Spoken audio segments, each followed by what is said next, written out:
Fala galera, meu nome é Davi Caldas, você está no Intelectus Podcast, o seu podcast de teologia, libertarianismo, anarcocapitalismo e assuntos afins. Esse é o episódio de número 64 e hoje nós vamos conversar um pouco sobre como nós podemos partir do livro Ética Nicômaco, do Aristóteles, e chegar ao libertarianismo. Antes de mais nada, você já sabe, se você está ouvindo esse podcast no YouTube, não deixe de curtir, comentar, compartilhar, se inscrever no canal, caso não seja inscrito, e ativar o sininho de notificações para não perder as nossas atualizações. Se estiver ouvindo esse podcast em outra plataforma de vídeos ou de podcast, também não deixe de divulgar este trabalho. Você também pode ajudar financeiramente esse podcast fazendo um Pix para a chave davicaldasb, esse B é de Bezerra, @gmail.com. Dito isso, vamos começar o episódio.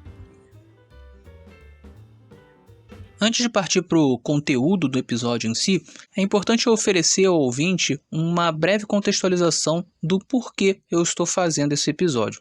Há algum tempo eu gravei um vídeo analisando e respondendo a um conteúdo do Matheus Fujita falando sobre o anarcocapitalismo, dando as razões dele de por que ele não é um anarcocapitalista. Ele acabou respondendo a esse vídeo e o que se seguiu foi um debate entre nós a partir de vídeos-respostas. Eu fui até a minha terceira resposta ao Fujita e naquele episódio eu afirmei que provavelmente aquela seria a minha última resposta. E de fato, depois que o Fujita respondeu, eu disse a ele que ia terminar o debate por ali. Ocorre que uma das coisas que o Fujita falou no último vídeo-resposta dele, que eu não cheguei a responder, ficou na minha cabeça durante todo esse tempo. Ele afirmou naquela ocasião que as nossas bases são muito diferentes. E foi a partir daí que eu acabei tendo um insight um dia desses. O meu insight foi: por que então não voltar ao debate e desenvolver uma resposta onde eu parto de bases um pouco mais parecidas com as que o Fujita trabalha?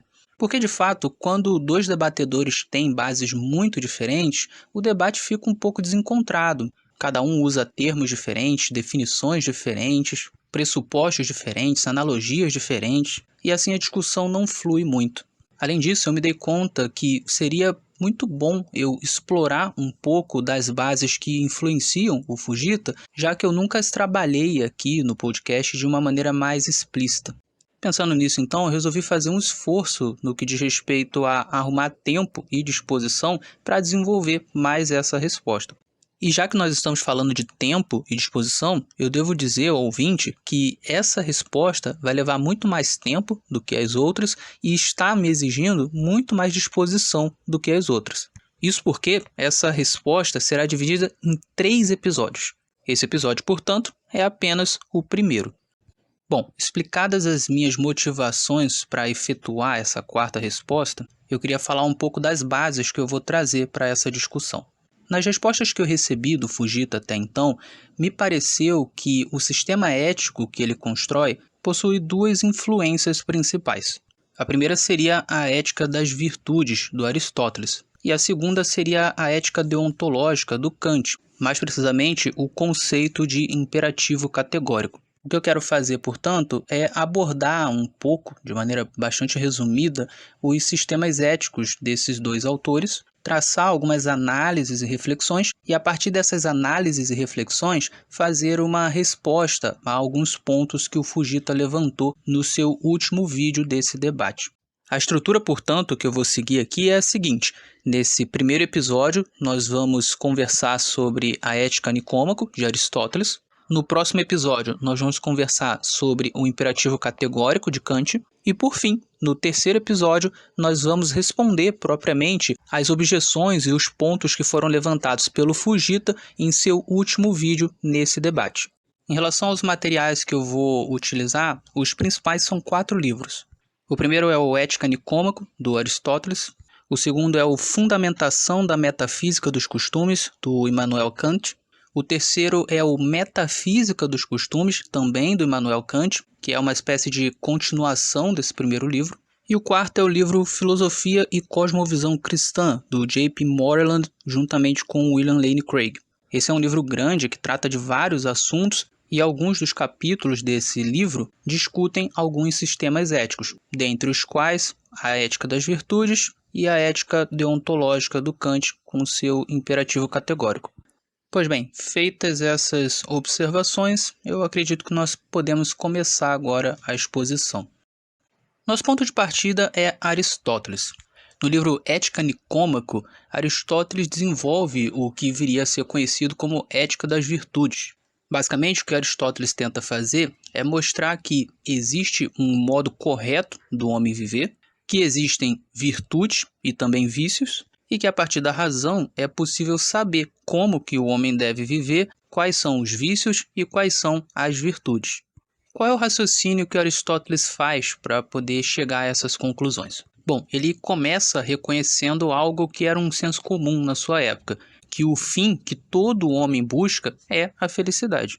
Isso porque, mesmo que cada homem busque algo diferente, e de fato os homens buscam coisas diferentes uns dos outros, ainda assim a finalidade última, o objetivo de cada um desses homens é a felicidade. Os próprios objetos que são buscados, eles têm como fim o estado de felicidade no homem. A questão que surge a partir daí é: no que consiste, no fim das contas, essa felicidade? Para começar a dar essa resposta, Aristóteles sugere que nós precisamos investigar qual é a função do homem. Ele questiona se o carpinteiro tem uma função, se o fabricante de tecidos tem uma função, se o olho, o pé, a mão tem uma função. Então, o homem não teria uma função? Para o filósofo, portanto, era bastante claro que o homem tinha uma função, e se nós pudéssemos descobrir qual é a função do homem, nós poderíamos descobrir o que seria a verdadeira felicidade. E, pois bem, o Aristóteles tenta chegar a essa função do homem da seguinte maneira. Ele compara o homem com outras criaturas vivas, como os animais e as plantas. Ele começa a tentar achar o que seria o diferencial do homem em relação às outras criaturas vivas. Então ele percebe que a própria vida, a nutrição e o crescimento são características encontradas tanto nas plantas, quanto nos animais, quanto nos homens. Então esse não seria o diferencial do homem. Ele também afirma que uma certa faculdade de percepção existe tanto nos homens quanto nos animais. Então esse também não seria um diferencial do homem. Finalmente, no entanto, existe a faculdade da razão. Esta, sim, não seria encontrada nem nas plantas, nem nos animais, mas apenas no homem. A partir de então, Aristóteles conclui que viver uma vida obediente à razão e fazendo uso da razão seria a função do homem. Aristóteles também percebe que em todas as atividades é possível sempre fazer e fazer bem. Aquele que toca um instrumento, por exemplo, pode simplesmente tocá-lo ou pode tocá-lo bem. Um instrumentista que toca bem o seu instrumento, nós vamos chamar de um bom instrumentista. Da mesma forma, Aristóteles nota, um bom homem é aquele que exercita bem as faculdades da sua razão e que age de maneira adequada à razão. A esse tipo de vida racional e adequada à razão, Aristóteles vai chamar de vida contemplativa, que é uma vida voltada para as coisas da mente, ou, para usar o linguajar aristotélico, para as coisas da alma. E é aqui que entra, então, as virtudes. O que seriam as virtudes? Seriam disposições de caráter que estão relacionadas à razão e ao bom uso da razão. Ou seja, conhecer as virtudes e praticar as virtudes seria essencial para que um homem pudesse cumprir a sua função, que é viver uma vida contemplativa, ou seja, uma vida racional, uma vida adequada à razão, uma vida que exercita bem as faculdades e as capacidades da razão. Outros dois pontos que o Aristóteles vai afirmar são os seguintes. As virtudes estão relacionadas, evidentemente, às ações do ser humano e, abre aspas, cada virtude ou excelência colocam em boas condições a coisa de que são a excelência, além de fazer com que a função dessa coisa seja bem executada. Fecha aspas. A conclusão, portanto, é que a virtude é um estado de caráter que torna bom o homem e que leva esse mesmo homem a desempenhar bem a sua função. Mas então vem a questão, como exatamente nós podemos identificar os atos que são virtuosos? Ou ainda, identificar as virtudes em si? É aqui que Aristóteles introduz a ideia de que as virtudes nada mais são do que um meio termo entre dois vícios. Isso porque, em tudo aquilo que é contínuo e pode ser dividido, existe um maior e um menor, ou ainda um excesso e uma falta. Assim sendo, o meio termo seria aquilo que não é nem o excesso, nem a falta. Seria aquilo que é adequado. Desse ponto em diante, Aristóteles vai fazer um longo trabalho de coletar aquilo que os homens entendiam como ser virtude e mostrar como que essa virtude sempre estava equidistante entre um vício de excesso e um vício de falta. Ele trabalha virtudes como prudência, coragem, liberalidade, temperança, entre outras virtudes. Para cada uma dessas, existe um vício de excesso e um vício de falta. Por exemplo, a coragem seria um meio termo entre a covardia e o excesso de confiança. Note que a virtude realmente tem uma relação muito forte com o bom funcionamento do homem.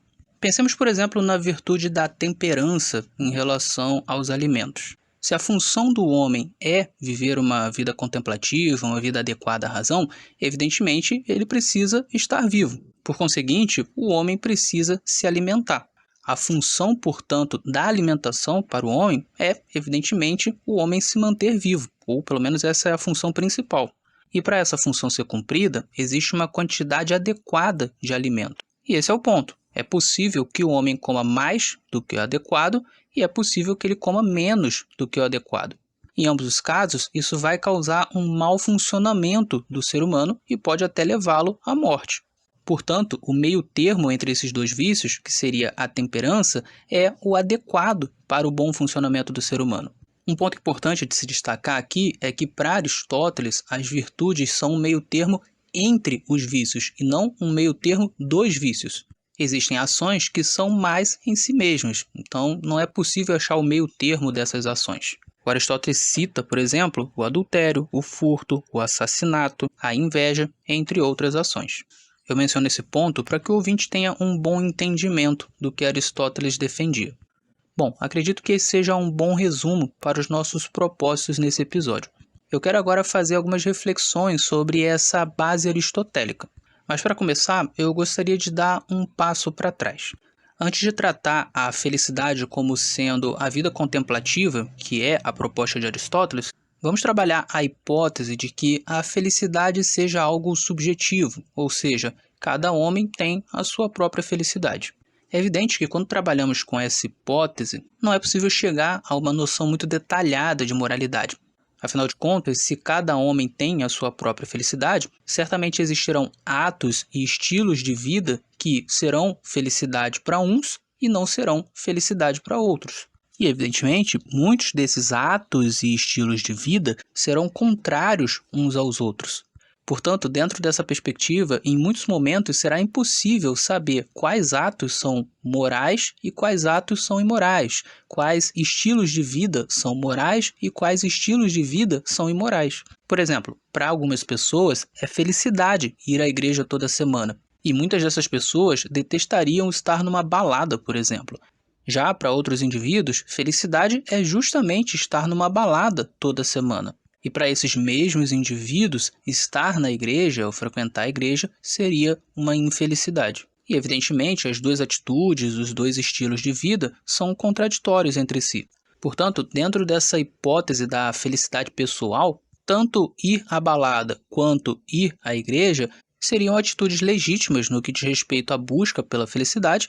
No entanto, não seria possível saber qual dessas atitudes é moral. Inclusive, o Immanuel Kant faz uma crítica exatamente a essa ética da felicidade pessoal, dizendo que não é possível, a partir daí, chegar a uma conclusão sobre o que é moral e o que não é. Mas apesar dessa limitação da hipótese que nós estamos analisando, ainda assim existem algumas conclusões muito interessantes que nós podemos extrair dessa hipótese. A primeira é que, se de fato a finalidade objetiva de todos os homens é a sua própria felicidade, isso implica necessariamente que cada homem tem o direito de definir o que é a sua própria felicidade, de buscar a sua própria felicidade, de fazer isso da maneira como acha melhor, no entanto, desde que não viole o direito dos outros homens a essas mesmas ações.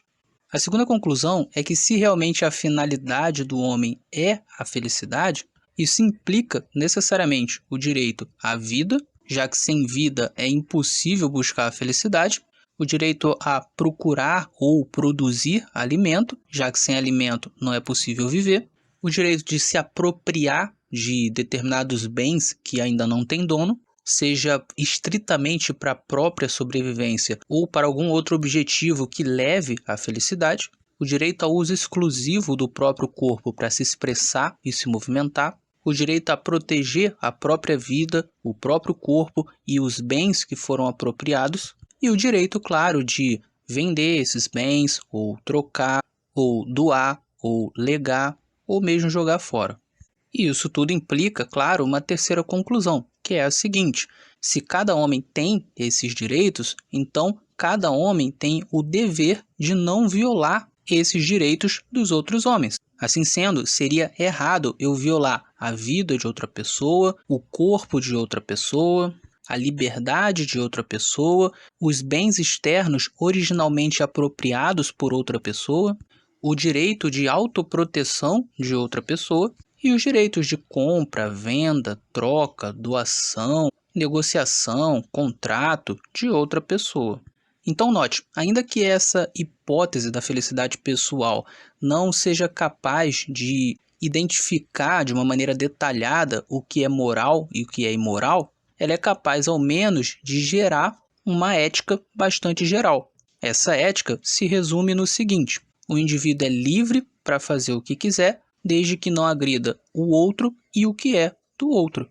Mas essa ideia acaba gerando uma outra reflexão bastante interessante. Se por um lado essa ética da felicidade pessoal não é suficiente para gerar uma sociedade virtuosa, afinal de contas nós precisamos identificar de uma maneira mais detalhada o que é moral e o que é imoral, por outro lado, essa ética oferece um mínimo moral que é suficiente pelo menos para indicar que o ser humano tem valor e que os homens não podem e não devem se agredir. É claro que o ser humano possui livre-arbítrio e, além do mais, é imperfeito, pecador e, portanto, acaba transgredindo essa regra da não agressão. Mas é interessante pensar que, se todos os seres humanos cumprissem essa regra, nós não teríamos assassinatos, roubos, furtos, sequestros, estupros, escravidão, fraudes em contrato, adultério, já que o adultério é uma violação de contrato, aborto, violência contra a mulher e por aí vai. Existiriam ainda atitudes imorais? Com certeza, mas nenhuma delas referentes à agressão física de outras pessoas, à violação de propriedades externas e à violação de contratos. E é aqui que surge uma discussão interessante. Não seria esse mínimo ético, essa ética mais básica, o suficiente para ser fundamento da lei civil? Ou será que a lei civil deve versar sobre todos os aspectos da moralidade? Para usar o exemplo que eu mencionei agora há pouco, a lei civil deve versar sobre se é certo ou errado ir à balada ou ir à igreja? Ou esse é um ponto que deve ser trabalhado em discussões morais que não tem nada a ver com a lei civil? Ou, dito de outra forma, a lei civil deve apenas se restringir a proibir que qualquer indivíduo agrida uma pessoa pacífica? Ou a lei civil deve ir além e proibir também determinadas atitudes que sejam consideradas imorais, ainda que não estejam ferindo ninguém? E mais, de um ponto de vista positivo, a lei civil deve impor algum tipo de atitude que se considere moral, ainda que essa imposição fira o direito individual de alguma pessoa? A lei civil deve obrigar alguém a ir à igreja, por exemplo? Ou deve obrigar alguém a ir à balada? Ou deve proibir alguma dessas duas posturas? Note que eu estou dando esse exemplo, mas poderíamos colocar qualquer outro exemplo aqui. A ideia é apenas ilustrar para o ouvinte entender melhor.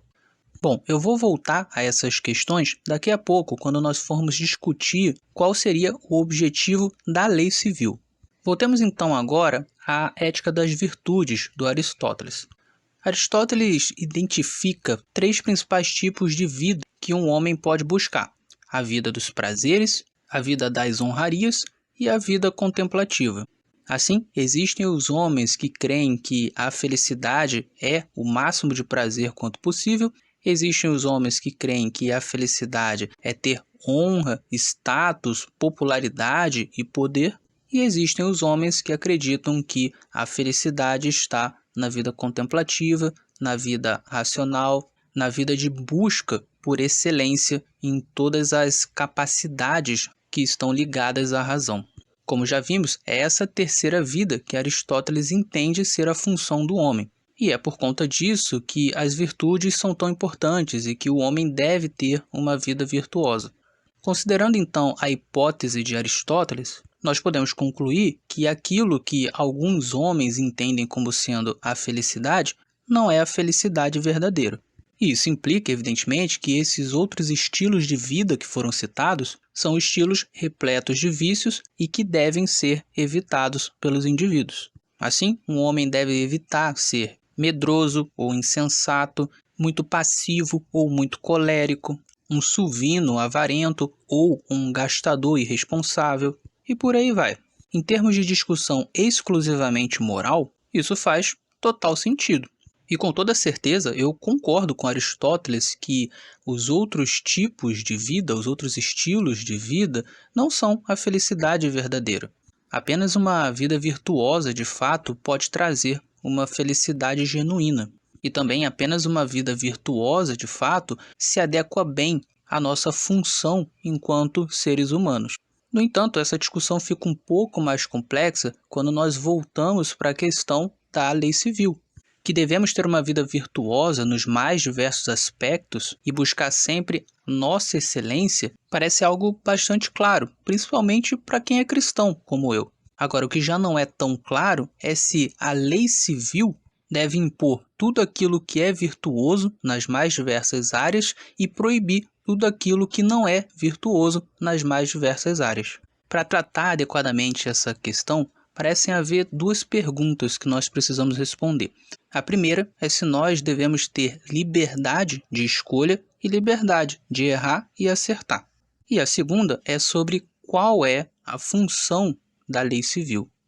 Bom, sobre a primeira, parece claro que se nós somos racionais, temos por finalidade a felicidade e precisamos buscar a verdadeira felicidade, então nós temos capacidade de analisar, deliberar e escolher. E para que efetivamente nós possamos alcançar a verdadeira felicidade, nós vamos precisar ter a liberdade para desempenhar essas funções. E aqui note, para que uma virtude seja de fato uma virtude, ela precisa ser voluntária e fruto de nossa escolha pessoal. Se eu pratico um ato virtuoso apenas porque alguém está me coagindo a fazer, então eu não sou uma pessoa virtuosa. E o meu ato é apenas aparentemente virtuoso, mas ele não parte de um caráter virtuoso. De igual maneira, se eu deixo de praticar um ato vicioso só porque eu estou sendo coagido, também não há virtude nisso e o meu caráter continua sendo um caráter de viciado. Se eu pudesse praticar o vício, eu o faria. Então, a coação não modifica o meu caráter. Ela apenas impõe ou impede uma atitude externa. Outro ponto importante aqui é o seguinte: se nós devemos ser racionais e devemos exercitar as nossas capacidades, então necessariamente precisamos ter o direito de descobrir qual é a verdadeira felicidade por nós mesmos. Apenas assim estaremos sendo virtuosos e estaremos desenvolvendo as nossas capacidades. O indivíduo não alcançará a excelência se ele mesmo não exercitar as suas faculdades. É claro que todo indivíduo pode e deve contar com ajuda, mas a coação ou a coerção não se encaixa aqui, porque nesse caso o que temos é apenas uma pessoa sendo obrigada a se conformar externamente com um determinado estilo de vida, com uma determinada atitude. Para quem é cristão, ainda há um outro ponto aqui. É certo que Deus nos deu a liberdade de escolha. Assim sendo, não faz sentido que nós proibamos algum indivíduo de escolher. E o direito à escolha pressupõe a possibilidade de acertar ou de errar. Evidentemente, se alguém resolve ferir outra pessoa, isso deve ser punido pela lei civil. Afinal, essa é a única forma de existir uma sociedade. Mas se um indivíduo comete erros que não agridem outros indivíduos, por que ele deveria ser punido civilmente? Repreendê-lo moralmente, com certeza, é um direito das outras pessoas, mas puni-lo civilmente é tirar dele o direito de errar. E alguém poderia dizer, claro, que algumas atitudes, embora não agridam ninguém de maneira física e de maneira direta, são uma influência negativa para a sociedade como um todo. Se toda a sociedade se influenciasse por alguns tipos de atitude, isso seria o fim daquela sociedade. Mas aqui existem dois pontos que nós podemos colocar. Primeiro, se o indivíduo não está agredindo ninguém, o mal que ele está fazendo é meramente cultural. E se esse é o caso, a sociedade deveria combater esse mal culturalmente e não por meio de coação física. Parece razoável pensar que o combate ao mal precisa ser proporcional. Assim, nós nos defendemos de uma agressão física com uma agressão física à altura. Por conseguinte, nós só podemos nos defender de uma agressão, entre aspas, cultural, a partir de uma agressão cultural à altura. Um segundo ponto que nós podemos colocar é que sempre é possível um grupo de indivíduos se associar e, a partir de um contrato, estabelecer determinadas regras que não poderiam ser estabelecidas sobre todas as pessoas. Esse é o caso, por exemplo, da igreja. Existem atitudes que são proibidas para membros da igreja e não há nenhum problema, porque é um grupo de pessoas que se associaram livremente e que voluntariamente fizeram um contrato entre si. Nesse contrato existem regras e essas regras precisam ser cumpridas pelas pessoas que assinaram esse contrato. Caso alguém não queira mais seguir esse contrato, ela tem todo o direito de sair dessa associação. O que isso nos mostra é que se existem pessoas que têm atitudes que nós não concordamos, nós podemos simplesmente não nos associar com elas e nos associar com pessoas que queiram estar em um local em que haja um determinado conjunto de regras que não pode ser imposto sobre todas as pessoas, mas apenas sobre aqueles que concordaram. No fim das contas, o que parece é que o mais razoável é que a lei civil seja mesmo esse conjunto ético muito geral, que entende como crime apenas a violação das outras pessoas e das suas propriedades externas. O que passa disso é objeto de sistemas de moral que não tem nada a ver com a lei civil e de contratos voluntários internos a associações específicas.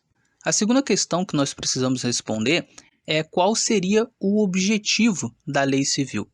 Para responder essa questão, eu trouxe aqui 3 opções que eu imagino que sejam as principais.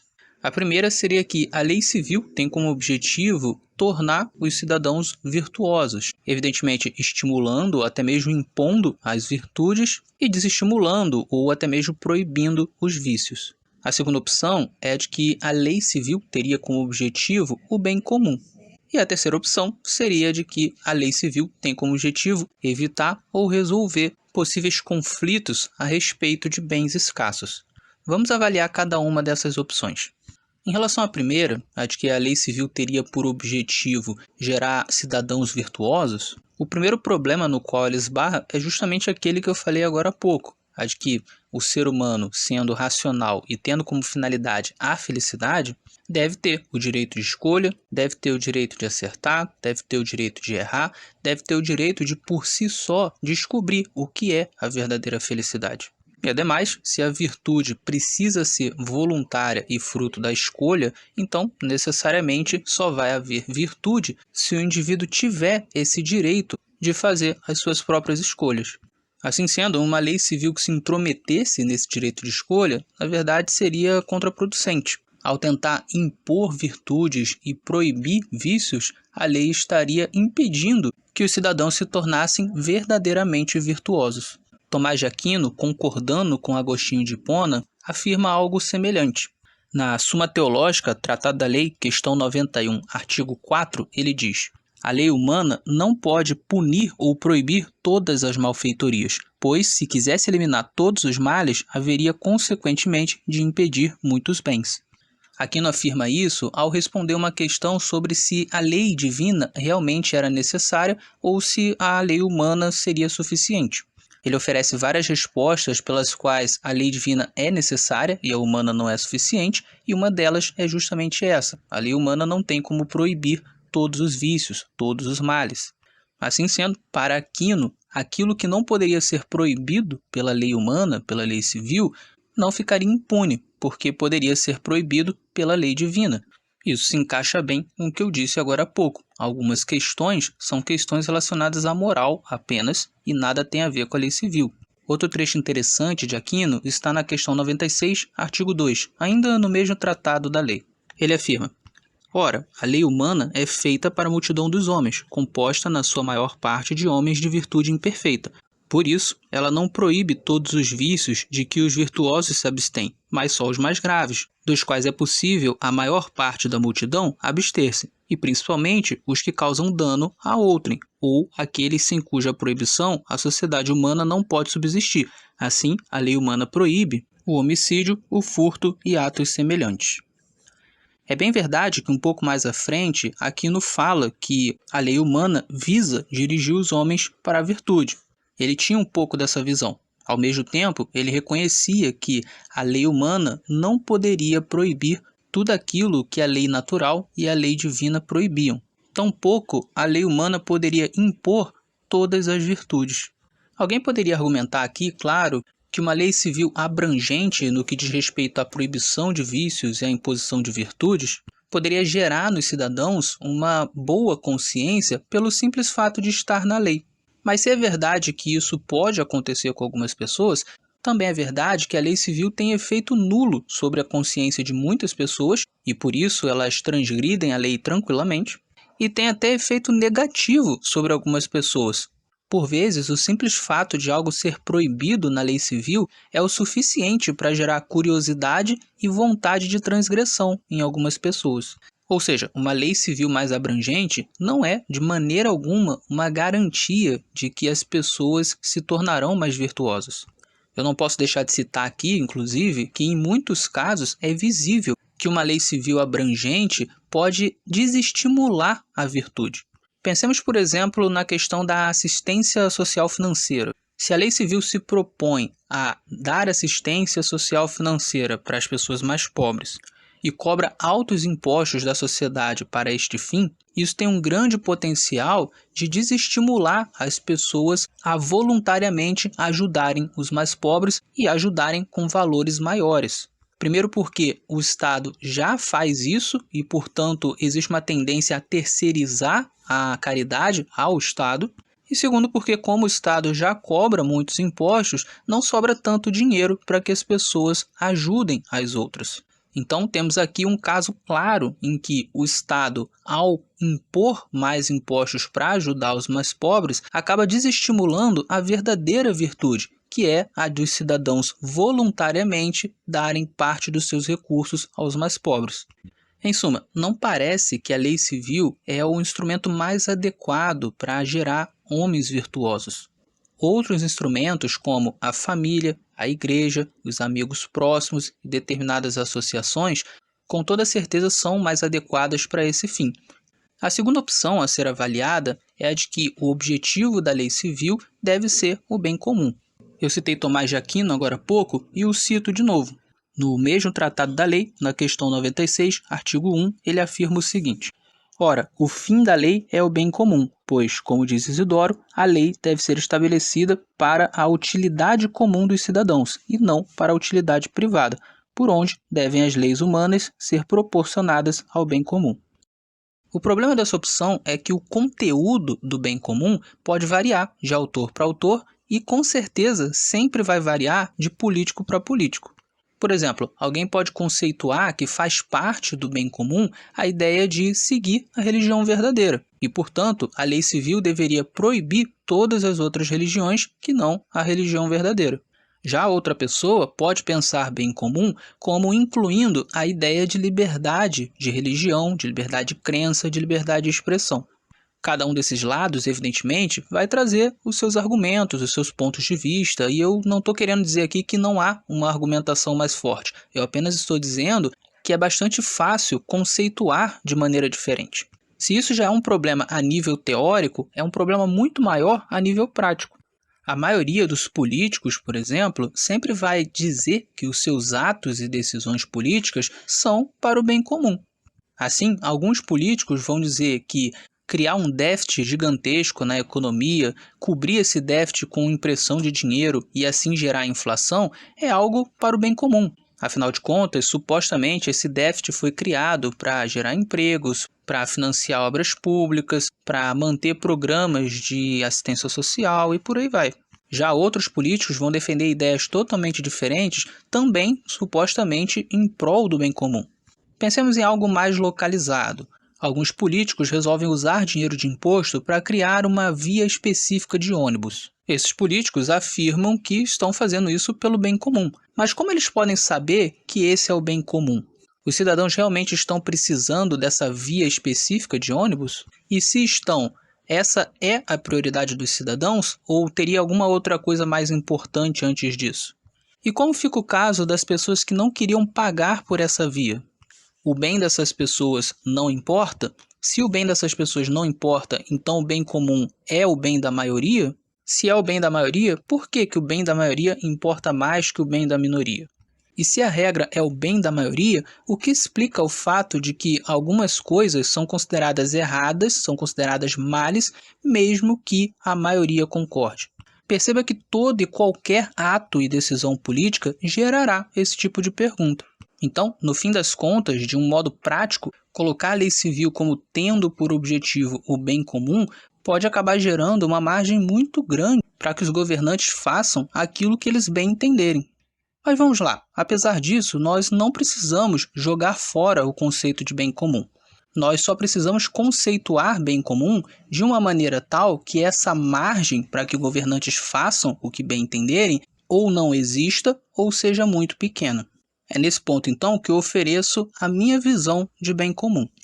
Para mim, bem comum deve ser aquilo que é bom para todas as pessoas, sem exceção. Não deve ser um bem para a maioria, mas sim para todas as pessoas. Além disso, esse bem precisa ser algo indiscutível e inquestionável, porque se é discutível e questionável, então não será um bem para algumas pessoas no sentido subjetivo e pode não ser um bem objetivamente falando.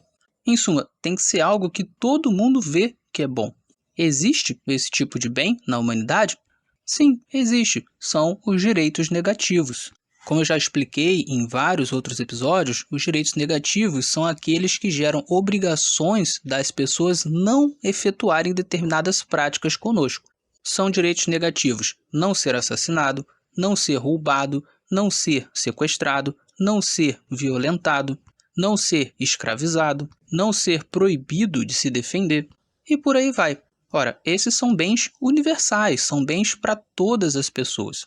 E são bens inquestionáveis. Aliás, se alguém quisesse questionar esses bens, cairia em contradição, porque para questionar esses bens é necessário, por exemplo, estar vivo, o que demanda o direito de não ser assassinado. Em suma, para mim, a única forma de bem comum que é coerente e que pode ser aplicado a literalmente todas as pessoas são os direitos negativos. É claro, eu estou falando do bem comum aqui num sentido mais voltado para a discussão da lei civil. Se nós formos falar de um bem comum num sentido mais voltado à moralidade pessoal ou à espiritualidade, nós podemos elencar também o amor ao próximo, a educação, a gentileza, o respeito e por aí vai. Mas em termos de algo que pode e deve ser imposto a todas as pessoas, eu entendo que o bem comum são os direitos negativos. E é claro, se eu estou correto nessa minha definição, então a conclusão lógica é que a lei civil deve ser menos abrangente. Ela deve abranger apenas e tão somente os direitos e deveres negativos e o que quer que se derive desses direitos e deveres negativos. A terceira opção que nós devemos avaliar aqui é a de que a lei civil deve ter como objetivo evitar ou resolver conflitos a respeito de bens escassos. Essa é a opção com a qual os libertários trabalham. Para o ouvinte entender, por bens escassos, os libertários querem dizer qualquer bem que não possa ser utilizado por duas ou mais pessoas ao mesmo tempo para propósitos diferentes. Ou ainda, qualquer bem que não seja infinito. Para os libertários, o direito à propriedade privada existe justamente por conta desses bens. Afinal de contas, se existem bens que não podem ser utilizados por mais de uma pessoa ao mesmo tempo para propósitos diferentes e existem bens que não são infinitos, então é necessário saber quem tem o direito de utilizar esses bens para os propósitos que quiser. Se nós não definimos esse direito, nós teremos conflitos. Afinal, haverá bens que duas ou mais pessoas querem utilizar ao mesmo tempo para propósitos diferentes e isso simplesmente não será possível. Ou seja, terá que ser definido de alguma forma quem usará esse bem.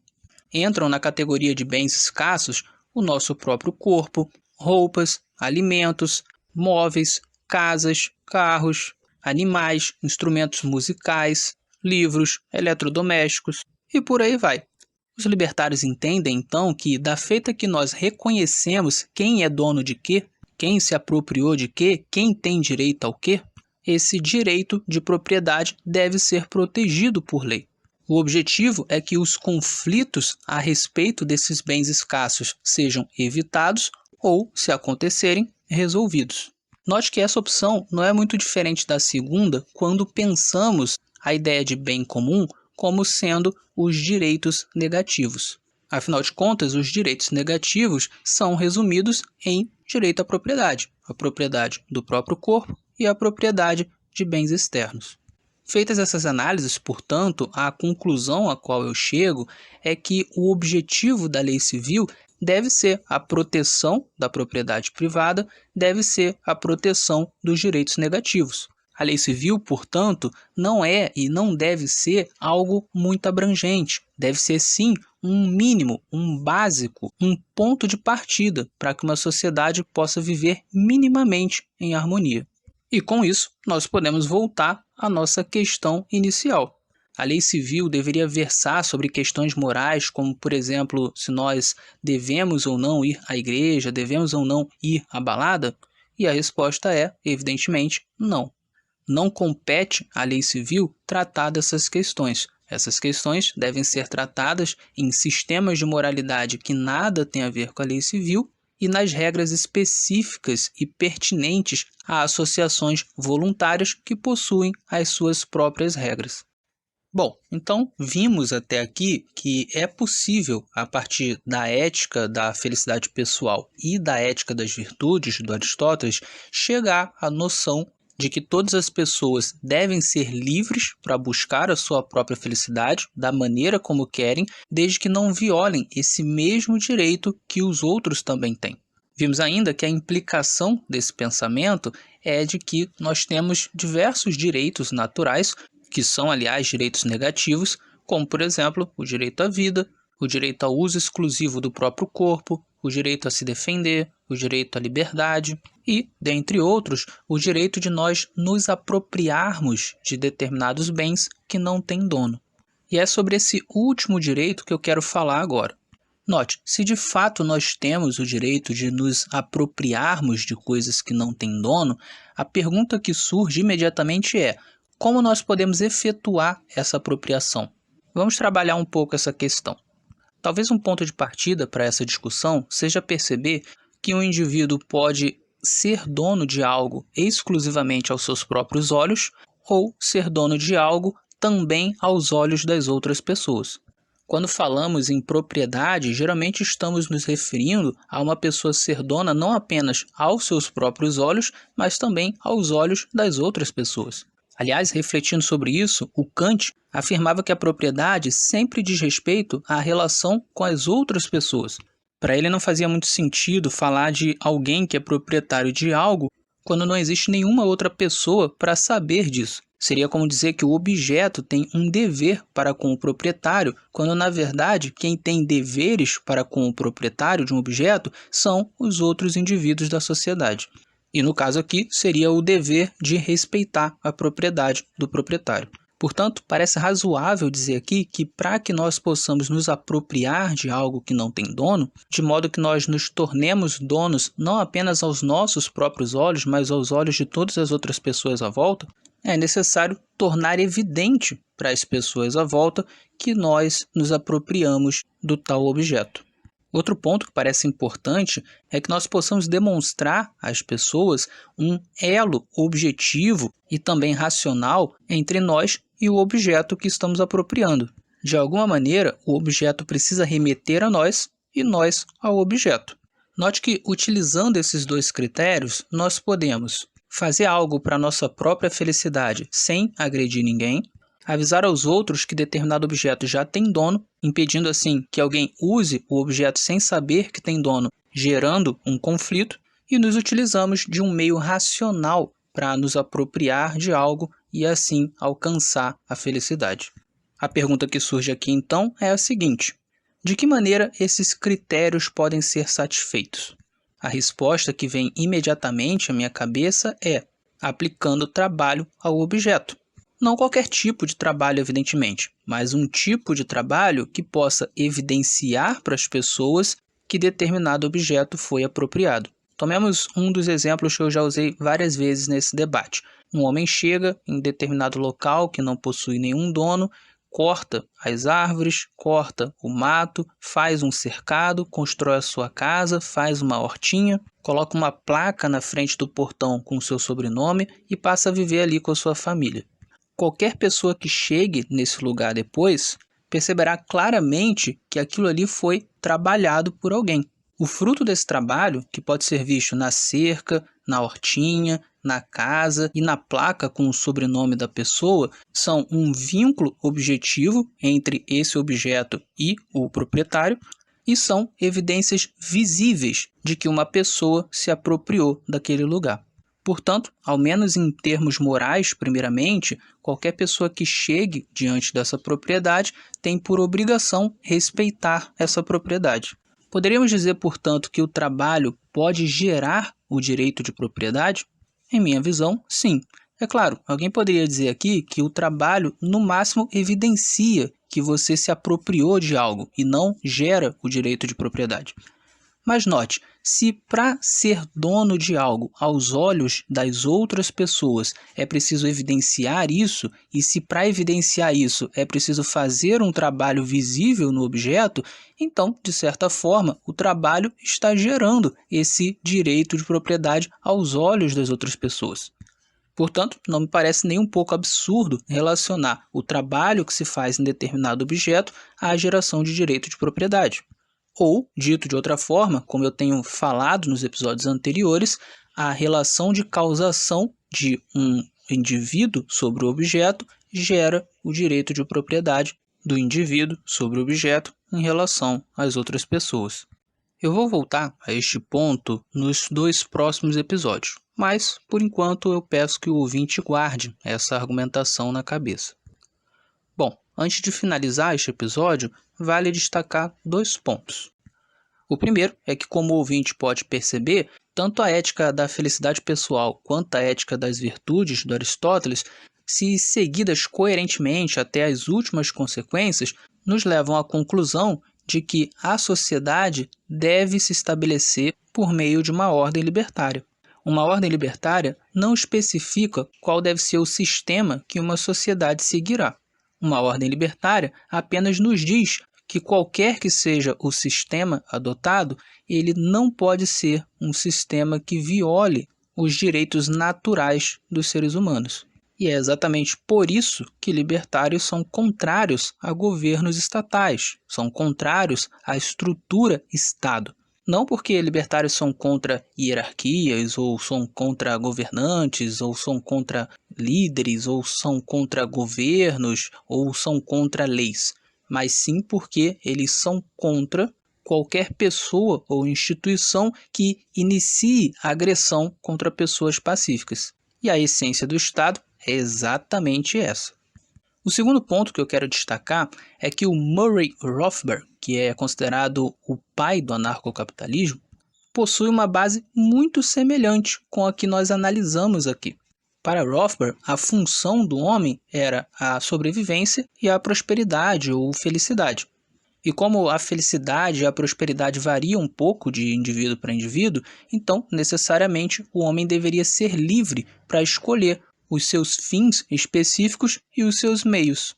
Ele vai defender ainda que para alcançar os seus fins, o homem precisa pensar, calcular, deliberar e escolher. E todas essas capacidades fazem parte da própria natureza humana. É com base nisso que ele vai dizer em seu Manifesto Libertário, na página 41. Este é o caminho necessário da natureza humana. Interferir com este processo e danificá-lo através do uso da violência vai profundamente contra o que é necessário na própria natureza humana para a sua vida e prosperidade. A interferência violenta no aprendizado e nas escolhas de um homem é, portanto, profundamente anti-humana. Ela viola a lei natural das necessidades do homem. Já no seu livro A Ética da Liberdade, o Rothbard mostra como que esse pensamento está intimamente conectado à ideia de autopropriedade. Ele afirma: o direito à autopropriedade assegura o direito absoluto de cada homem, devido a ele ou ela ser um ser humano, de ter a propriedade de seu próprio corpo, isto é, controlar este corpo livre de qualquer interferência coercitiva. Uma vez que cada indivíduo deve pensar, aprender, dar valor e escolher os seus fins e meios de um modo que lhe permita sobreviver e florescer, o direito à propriedade dá ao homem o direito de exercitar estas atividades vitais sem ser impedido ou restringido pelo assédio coercitivo. E é a partir desse conceito que ele vai derivar o famoso axioma da não agressão, o princípio da não agressão, que afirma que, abre aspas, nenhum homem ou grupo de homens pode cometer uma agressão contra a pessoa ou a propriedade de qualquer outro. Um ponto interessante nesse livro A Ética da Liberdade, do Rothbard, é que ele elogia o pensamento de Aristóteles e o pensamento de outros autores que foram influenciados por Aristóteles, como, por exemplo, Tomás de Aquino. No entanto, ele critica esses autores por não terem chegado a uma visão correta do indivíduo, mas terem colocado no lugar do indivíduo o Estado como sendo o promotor das virtudes. Em outras palavras, para Rothbard, esses autores criaram uma exceção para o Estado, mas se nós seguirmos o pensamento desses autores até as últimas consequências de uma maneira coerente, nós chegamos ao libertarianismo. Um último ponto a destacar aqui é que o pensamento de Rothbard não cai na guilhotina de Hume ou na falácia naturalista, como muitos acreditam. Isso porque Rothbard não extrai da mera descrição da natureza uma norma. O que ele faz é trabalhar com a mesma pressuposição de Aristóteles de que o homem possui uma função, que o homem possui uma finalidade, que aliás todas as coisas possuem funções e finalidades. Quando nós consideramos as coisas dessa maneira, então a norma não se deriva da mera descrição da natureza, mas sim da descrição somada ao fato de que existe uma função, existe uma finalidade na natureza. Isso levanta, claro, a questão de como nós podemos provar que as coisas de fato têm uma função, que as coisas de fato têm uma finalidade. Mas essa já é uma outra discussão que eu não vou fazer nesse episódio. A minha visão sobre isso, no entanto, o ouvinte já sabe e já está careca de saber. Eu entendo que as coisas têm função e têm finalidade porque Deus existe e Deus deu função e finalidade a todas as coisas.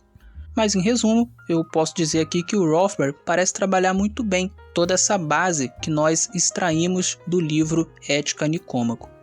Em suma, após toda essa exposição, podemos concluir que tanto a ética das virtudes do Aristóteles como a ética da felicidade pessoal, que não era defendida pelo Aristóteles, são uma ótima base para ser contra a existência de uma instituição como o Estado e a favor de uma ordem libertária.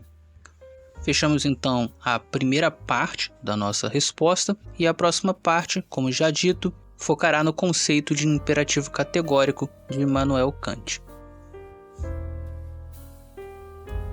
Muito bem, eu vou ficando por aqui. Espero que o ouvinte tenha apreciado o episódio. Fique com Deus e até o nosso próximo encontro.